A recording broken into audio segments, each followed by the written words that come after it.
जय हिंद दोस्तों। बिंदास लर्निंग इंस्टीट्यूट में आपका स्वागत है, जहां हमारा एक ही लक्ष्य है, सफलता आपकी और जीत हमारी।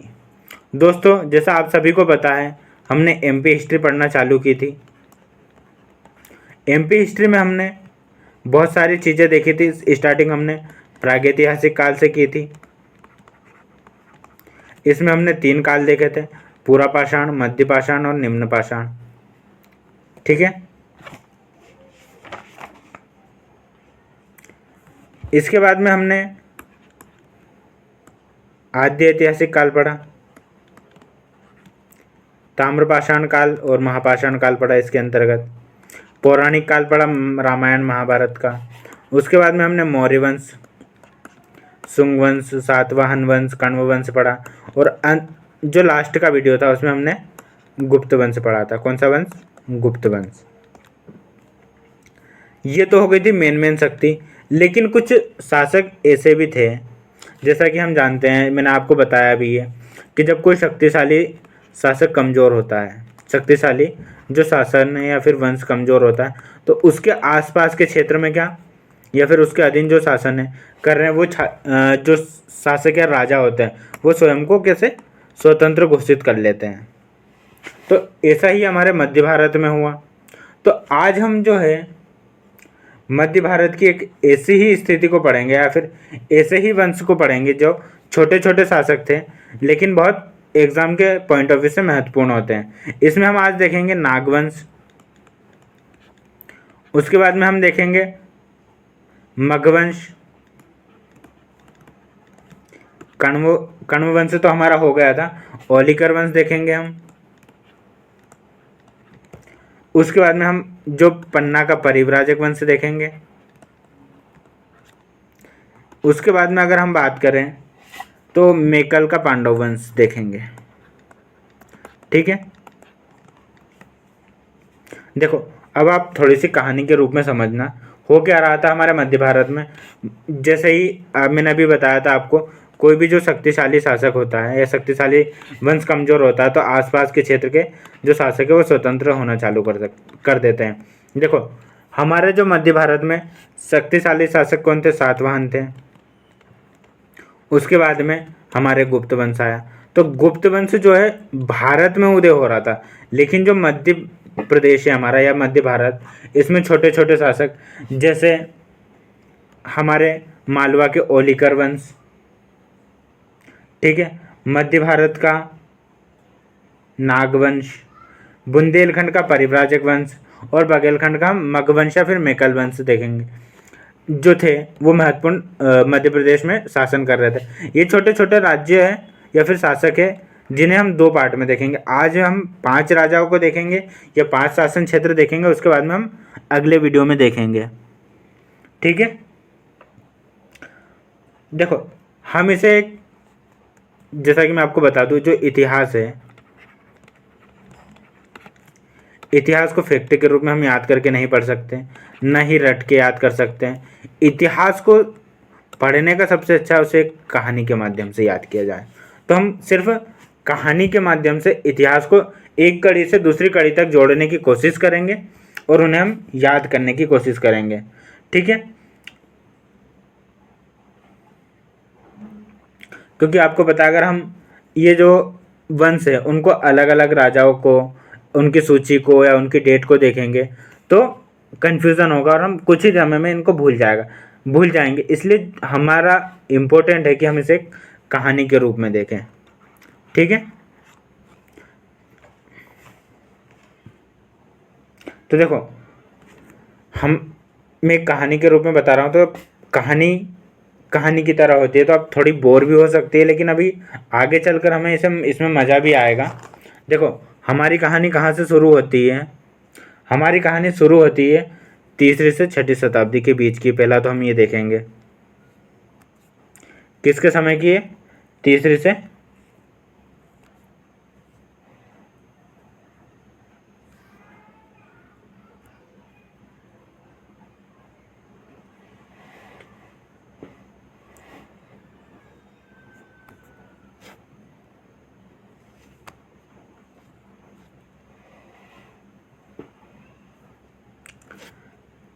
3री से 6ठी शताब्दी के बीच की।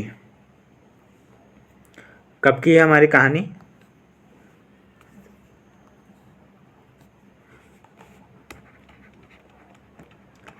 3री से 6ठी शताब्दी। ठीक है। इस समय क्या हो रहा था, उत्तर भारत में जो कुषाण शक्ति थी वो कमज़ोर होने लगी थी। और जैसा कि मैंने आपको बताया कि जब भी कोई बड़ी शक्ति है, साम्राज्यवादी शक्ति कमज़ोर होती है, तो उसके जो आसपास या फिर उसके जो अधीन शासक रहते हैं वो कैसे खुद को स्वतंत्र घोषित कर लेते हैं। ठीक है।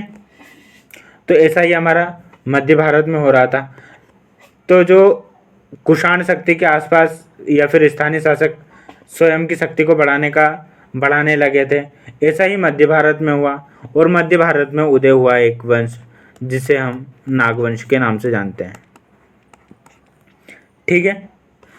जो नागवंश है, नागवंश के बारे में अगर हम बात करें तो इनका जो संबंध था, पहले तो विदिशा ग्वालियर क्षेत्र से था। ये इम्पोर्टेंट है सबसे ज़्यादा। ठीक है। 2 चीज़ें याद रखना, विदिशा ग्वालियर और एक और पद्मावती।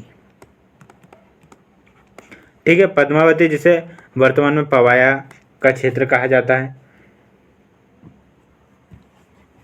देखो विदिशा जो था उस समय, विदिशा तो ऑलमोस्ट जब से हम मौर्य वंश या उत्तर भारत पढ़ रहे हैं तो मध्य प्रदेश की स्थिति देख रहे हैं, तो विदिशा तो हर जो वंश है उसमें इम्पोर्टेंट होता है। उसमें उनका क्या, राजनीतिक केंद्र, सांस्कृतिक केंद्र और व्यापार केंद्र विदिशा में ही महत्वपूर्ण केंद्र होते हैं। और पद्मावती थी वो जो नाग थे हमारे, ये तो क्या व्यापार केंद्र, उसके बाद में सांस्कृतिक, इनका महत्वपूर्ण केंद्र था। और जो पद्मावती या पवाया थी उसे राजनीतिक गतिविधियों का केंद्र बनाया गया था इस समय। ठीक है।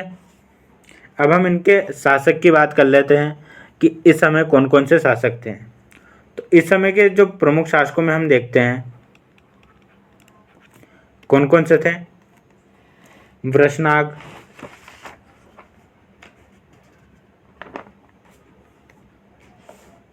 ठीक है, कौन से शासक थे? वृषनाग इसके जो संस्थापक थे।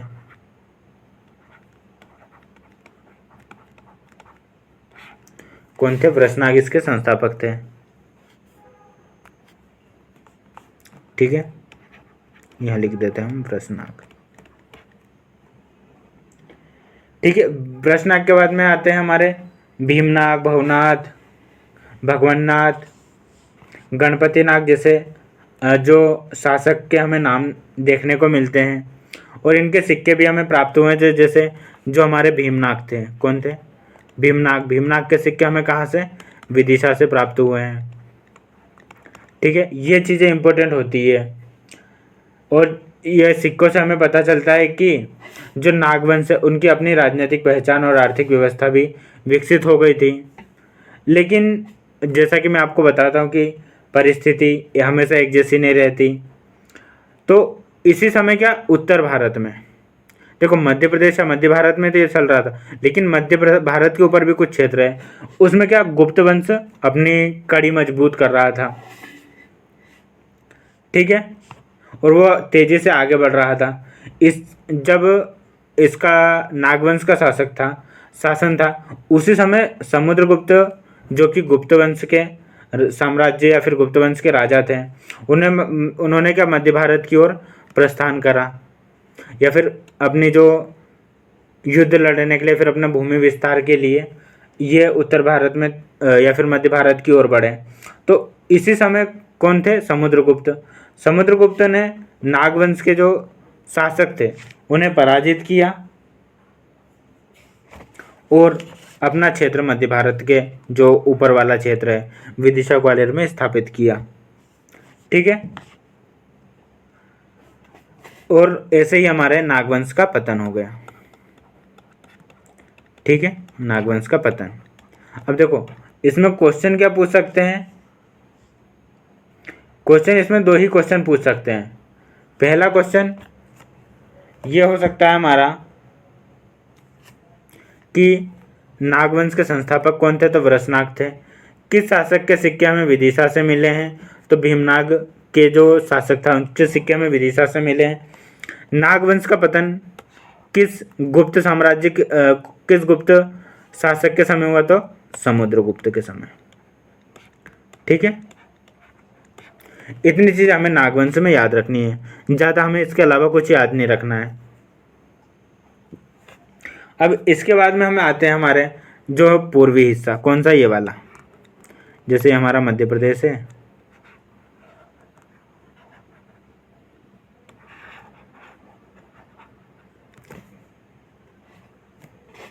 ठीक है, जैसे मान लो ये हमारा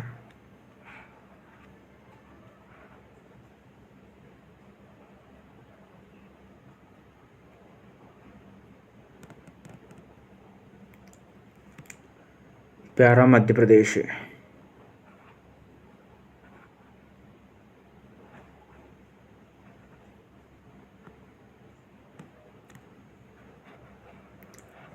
तो हम इसके पूर्वी छोर पर आते हैं, इस क्षेत्र पर। ठीक है, जो कि बघेलखंड का क्षेत्र था। कौन सा क्षेत्र है ये हमें पता ही है, बघेलखंड का क्षेत्र है। ठीक है, इस क्षेत्र में कौन देखने को मिल रहा था हमें? मेघवंश या फिर मगवंश। मगवंश की जो शासक है या फिर उनके साम्राज्य की जानकारी हमें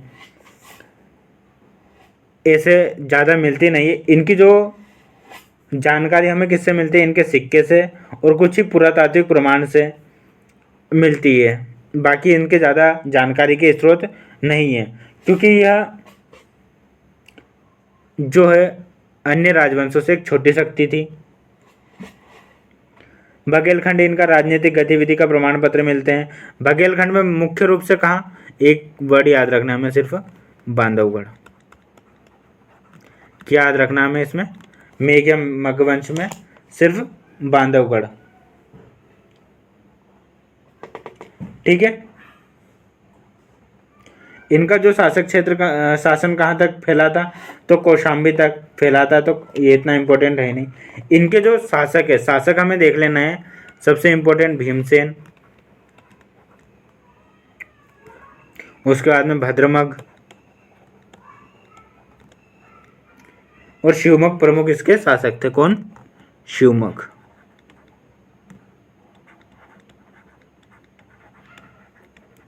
ठीक है,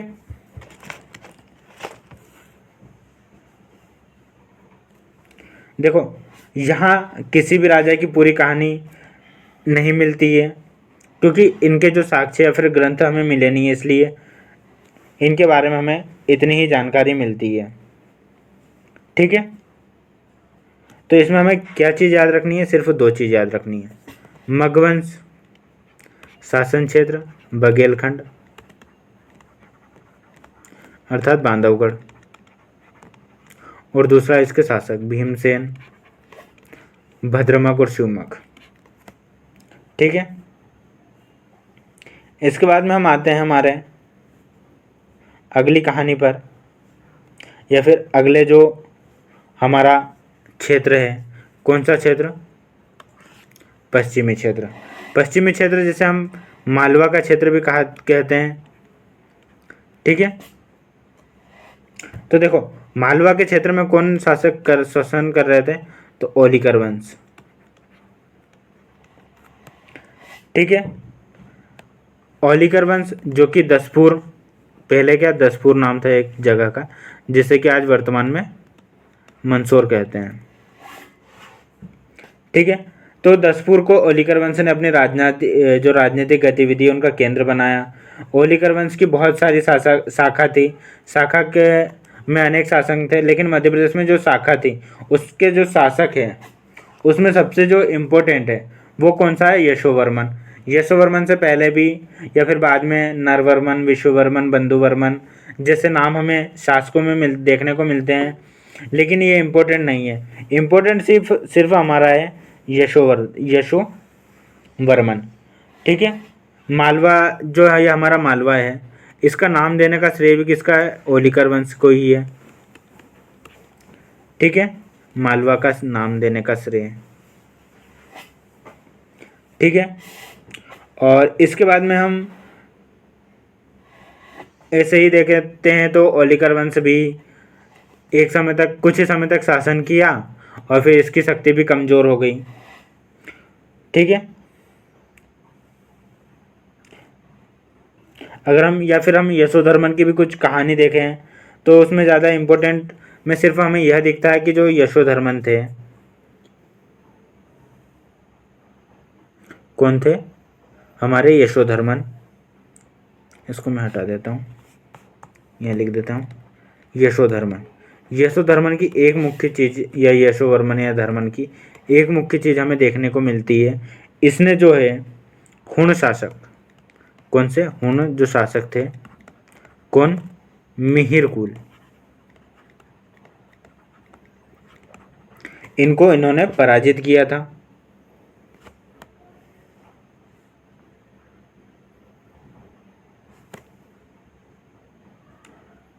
ठीक है, और अब फिर अब अगर पराजित किया तो इनकी शक्ति का विस्तार तो नहीं था।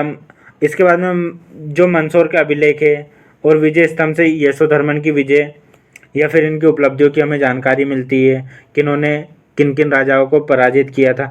लेकिन मध्य प्रदेश में इतना ही इम्पोर्टेंट है, इसलिए हम इसमें ज़्यादा देखेंगे नहीं। इसमें हमें सिर्फ 3 बातें याद रखनी है, जैसे क्या, एक दसपुर मंदसौर जैसा मैंने बताया था, यशोधर्मन प्रतापी शासक थे जिन्होंने मिहिर कुल को पराजित किया, और एक ये मालवा का क्षेत्र था। ठीक है, अब इसके बाद में हम क्या देखेंगे, कौन सा क्षेत्र देखेंगे, हमारा मध्य प्रदेश का बुंदेलखंड क्षेत्र। बुंदेलखंड क्षेत्र में कौन सा शासक था, शासक राज्य कर रहे थे, तो अभी हमने देखा था परिव्राजक वंश। परिव्राजक वंश मुख्यतः पन्ना, रीवा में थे। देखो, पास से हो गया हमारा परिव्राजक वंश और पास से ही हो गया हमारा पन्ना।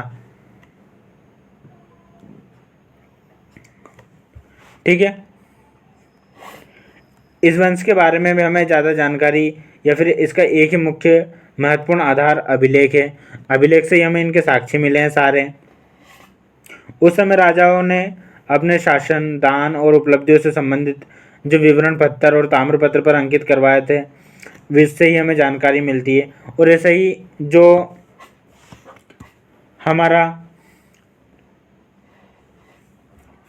समय बीतता गया, हमारा मतलब जो मध्य प्रदेश का समय बीतता गया, तो शक्तिशाली शासक से फिर कमज़ोर शासक आए, तो फिर वही सत्ता बदलती है।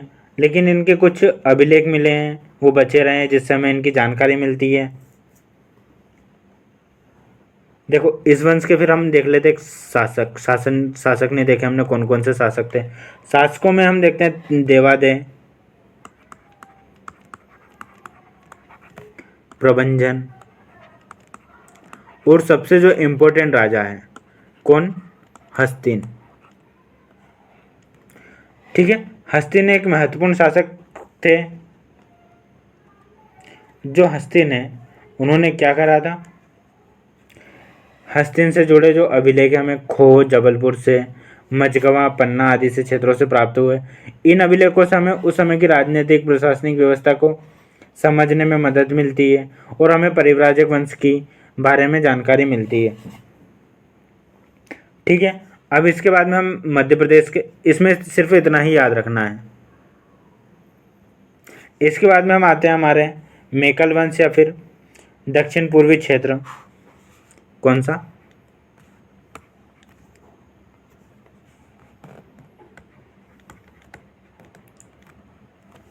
मेकल वंश पे।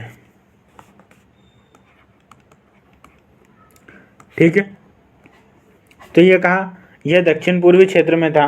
विशेषकर हम शहडोल, अनूपपुर देख सकते हैं। कौन से,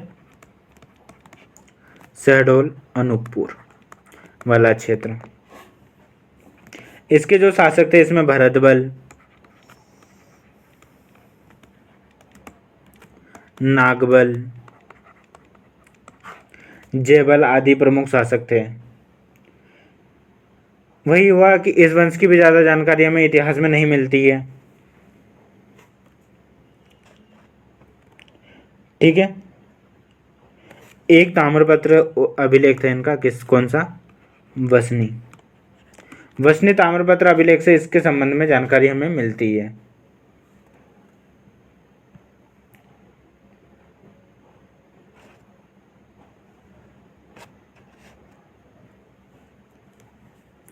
ठीक है, तो इस प्रकार आज के वीडियो में हमने कौन कौन से वंश कवर करे एक बार हम उन्हें देख लेते हैं। पहला था हमारा नागवंश पढ़ा था हमने, उसके बाद में परिव्राजक वंश, ओलिकर वंश,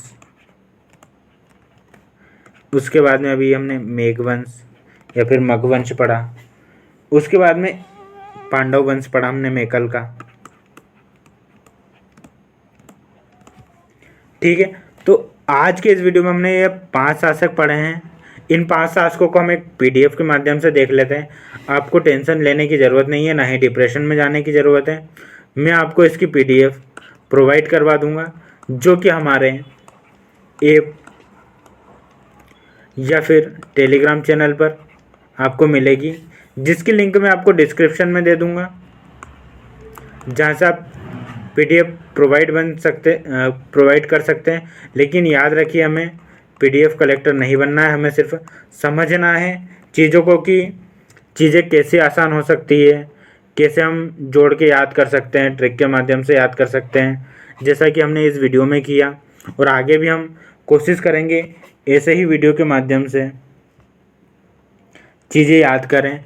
तो हम अब थोड़ी सी देर देख लेते हैं इनका जो शॉर्ट था, शॉर्ट वाली चीज़ें। दोस्तों, अगर आप भी यूजीसी नेट,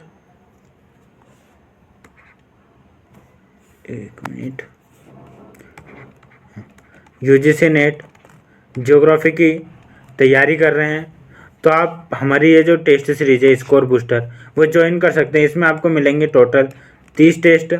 30 टेस्ट में से हम आपको देंगे 18 जो है टॉपिक वाइज टेस्ट या फिर यूनिट वाइज टेस्ट, और 12 हम देंगे आपको FLT। इसका प्राइस होने वाला है मात्र 21 रुपये। ठीक है, तो अभी इनरोल करें। इसके बाद में, इसके अलावा अगर हम देखें तो MP पॉलिटी की टेस्ट सीरीज़ भी है, जो कि चालू हो चुकी है 1 अगस्त से। कब से? 1 अगस्त से। सेम चीज़ है, 18 टॉपिक वाइज या फिर यूनिट वाइज टेस्ट, 12 हमारी FLT, प्राइस वही 21 रुपीज़। इसके अलावा अगर आप MPPSC की तैयारी कर रहे हैं और अपने स्कोर को अच्छा बूस्ट करना चाहते हैं, तो हमारी टेस्ट सीरीज़ है, जिसमें आपको मिलेंगे कितने 55 टेस्ट टोटल, जिसमें आपको मिलेंगे 30 टॉपिक वाइज, 10 यूनिट वाइज और 15 FLT। ये जो टेस्ट है, हमने इसको इस प्रकार डिज़ाइन किया है कि आप कम समय में अपना जो है पूरा सिलेबस कवर कर सकें। ठीक है, और इसी का जो पहला पेपर था, पहला टेस्ट था, जिसमें हमने MP इतिहास के कर रखा था, उसमें से 3 क्वेश्चन एज इट इज आए। देखो, जो हमारी ये टेस्ट सीरीज है, इसकी हम विशेषता भी देख लेते हैं क्या है। पहला तो है कि हमने इसे पूरा पैटर्न पर आधारित रखा है। कौन से पैटर्न पर? MPPSC के पैटर्न पर। UPSC के पैटर्न पर तो आधारित रखेंगे नहीं, MPPSC का सिलेबस है। तो यह भी हमारी 1 अगस्त से चालू हो चुकी है। ठीक है, तो अब हम देख रहे थे क्या, नागवंश वगैरह, उसे हम ढूंढ लेते हैं कहाँ है नागवंश, प्राचीन इतिहास। ये देखो, ये जो PDF है मैं आपको सारी प्रोवाइड करवा दूंगा।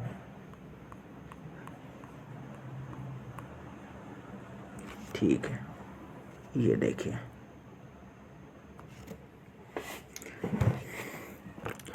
यहाँ से हम देखते हैं नागवंश। तो सबसे पहला हमारा ओलिकर वंश है। कौन सा है? ओलिकर वंश है। ओलिकर वंश में इस वंश के जो प्रारंभिक शासक थे, ये शासन थे, कौन थे द्विवर्धन या जयवर्धन माने जाते हैं। यशोवर्मा प्रमुख शासक थे। मुख्य राजधानी दसपुर या मंदसौर थी, ये हम देख चुके थे। इसके बाद में हम इनकी प्रमुख उपलब्धियों की बात करें या प्रमुख राजा, तो प्रमुख राजा भी हमने देखा था, नरवर्मन, विष्णुवर्मन, बंधुवर्धन, यशोवर्धन। इनके शत्रु राजा मतलब इन्होंने किन किन से युद्ध किया था, तो इन्होंने हुन शासक मिहिरकुल को पराजित किया था। किसने? यशोवर्मन ने। अभिलेख वत्सभट्टी, मंदसौर प्रशस्ति अभिलेख हमें इनका देखने को मिलता है, जिसके रचयिता या फिर रचना किसने की थी? वत्सभट्टी ने की थी। इस वंश में सूर्य मंदिर के निर्माण की जानकारी मिलती है और एक सौंदनी अभिषेक है, सौंदनी अभिलेख है, जो कि मंदसौर में ही स्थित है। उसमें यशोवर्मन के विजय स्तंभ और अभिलेख मिले हैं। प्रशासनिक तो रेशम बुनकर की जानकारी हमें मिलती है, किससे? मंदसौर अभिलेख से। मंदसौर का प्रसिद्ध सूर्य मंदिर इसी काल में बना था। यशोवर्मन ने की दिग्विजय का वर्णन मंदसौर अभिलेख में है। उसके बाद में हम आते हैं मेघवंश पर, जो कि बघेलखंड या कोसला क्षेत्र का था, पूर्वी भाग में स्थित था। ठीक है, पूर्वी भाग में बघेलखंड, मेकल, छत्तीसगढ़ के कुछ हिस्से भी इसमें शामिल थे। कोटला इसकी राजधानी थी और अमरकंटक क्षेत्र, जैसा कि हमने देखा था, अमरकंटक, अनूपपुर। भीमसेन द्वितीय, जयमग, ये इनके प्रमुख शासक थे।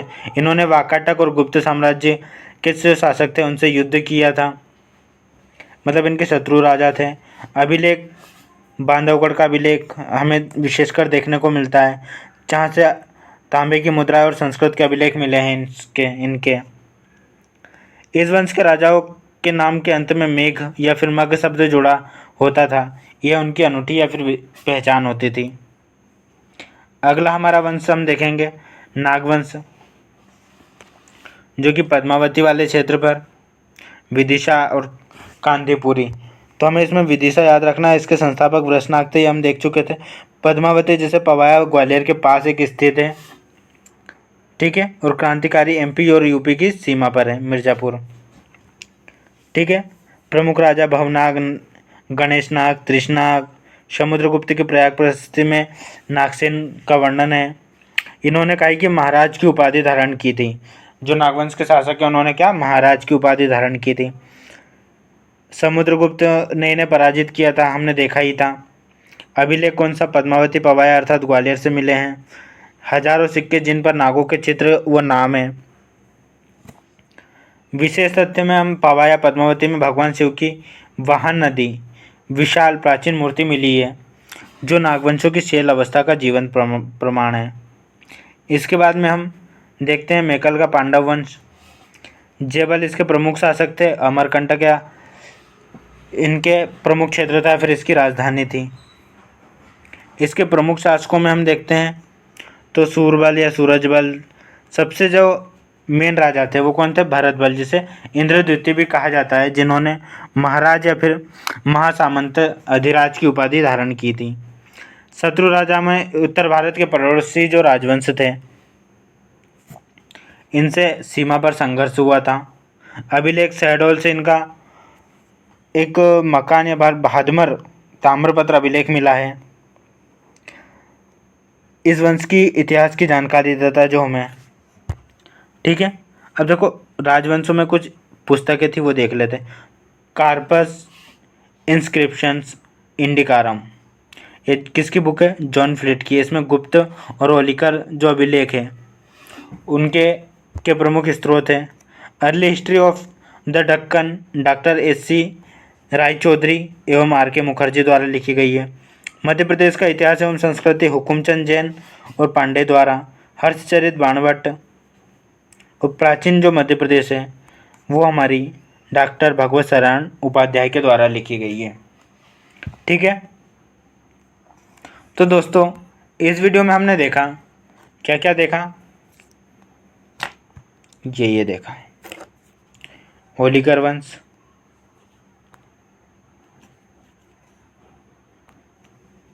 क्या देखा? होलिकर वंश देखा, मगवंश देखा, नागवंश देखा, पांडव वंश देखा मैकल का, और उसके अलावा हमने देखा परिव्राजक वंश। तो दोस्तों यह था पार्ट 1, जिसमें हमने ये इतने देखे, इतने शासक देखे। इसके बाद में जो हम पार्ट 2 है, पार्ट 2 में और भी शासक देखेंगे, ठीक है, और ऐसे ही कहानी के माध्यम से हम पढ़ेंगे, ठीक है। और हम देखते चलेंगे कि कहाँ से कौन सा क्वेश्चन पूछा जा रहा है, कितने नंबर में आ रहा है, कैसे पूछ रहे हैं, वो सभी का एनालिसिस करके हम पढ़ेंगे, जो कि आपकी सभी एग्ज़ाम के लिए इम्पोर्टेंट होता है। यह वीडियो हम आज यहीं तक रखेंगे, क्योंकि हम ज़्यादा लंबा वीडियो बनाएंगे तो हम भूलने की संभावना रहती है, इसलिए हम 30-30 मिनट के छोटे छोटे वीडियो बनाएंगे, जिससे आप कुछ भी काम करते समय देख सकते हैं या सुन सकते हैं। इसलिए मैं आपको ज़्यादा से ज़्यादा बोलकर या कहानी सुनाकर याद करा रहा हूँ, ताकि आपको जल्दी से याद हो जाए। तो दोस्तों मिलते हैं हम हमारे अगले वीडियो में। जब तक के लिए आप पढ़ते रहिए। जय हिंद,